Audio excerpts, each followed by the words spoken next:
ఇదేనయ్యా ఇది.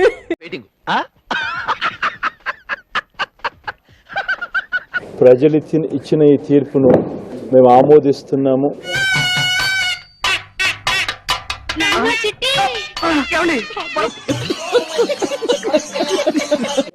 ప్రతిపక్షంలో నిర్ణయాత్మకమైన ప్రతిపక్ష పాత్రను పోషిస్తాము.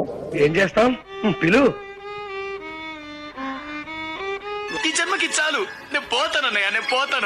రాష్ట్రంలో చంద్రబాబు నాయుడు గారికి, దేశంలో నరేంద్ర మోడీ గారికి ఇద్దరికి కూడా శుభాకాంక్షలు కూడా తెలియజేస్తాం.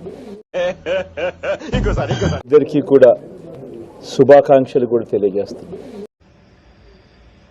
ఓకే ఓకే తీసుకెళ్ళి తగలబెట్టేసేయండి. అలాగే రేపు 10:30, 11 కంతా మూసుకుచ్చారా పూల సొక్క. సొక్కానా? నన్ను ఇక్కడ ఎవరో సెలబ్రేషన్స్ కూడా అందరూ రాష్ట్రం అంతా కూడా సిద్ధంగా ఉండాలని అందరికీ ముందు పరుగు పోయింది. పోనీ అవన్నీ అబద్ధాలని సరదాకి రాశానని ఇంకో ఉత్తరం రాయనా? ఆల్రెడీ పిలుపు కూడా ఇచ్చాం. ఎందుకంటే అది జరగబోయేది. Already writing on the wall. పైన దేవుడు అనేవాడు ఒకడున్నాడు రా, ఆడని సంగతి చూసుకుంటాడు.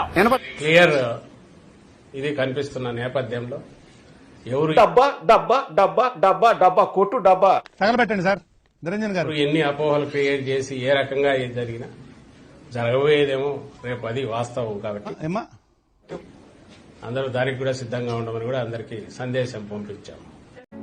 అండ్ ఎవరికైనా చూపించండి రా, వదిలేయకండి రా బాబా. నేను ఎలక్షన్ చేయలేదు, యుద్ధం చేశాను. మీరు నవ్వుతున్న నవ్వుడు కాదండి, చాలా సీరియస్ మ్యాటర్.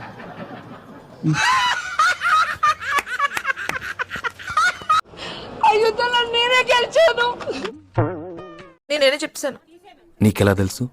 ఏమో నాకు అన్నాళ్ళు తెలిసిపోతే అంతే.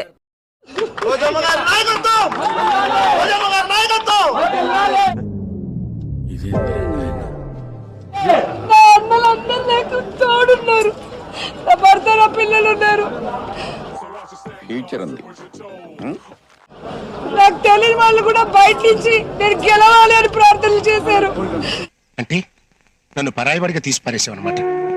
ఇన్నాళ్ళు నేను మీ వాడిని, మీరు జనాలు మనకేంటి.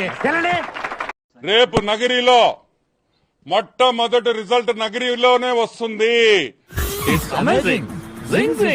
రోజక్క బొక్క పగలుతుంది.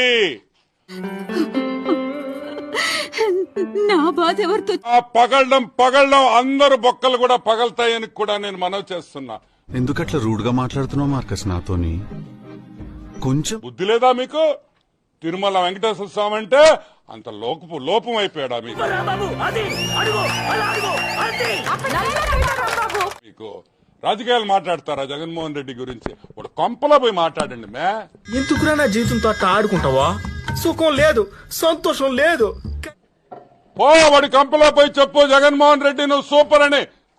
ఓకే ఊరుకోవే, ఊరుకో, నేను ఉన్నాను కదా. వెంకటేశ్వర స్వామి గుళ్ళో ఎవడమే మీకు పర్మిషన్ ఇచ్చింది మాట్లాడేదానికి? ఆడదాని నువ్వు బుద్ధి లేదా? ఎన్నిసార్లు చెప్పాలి?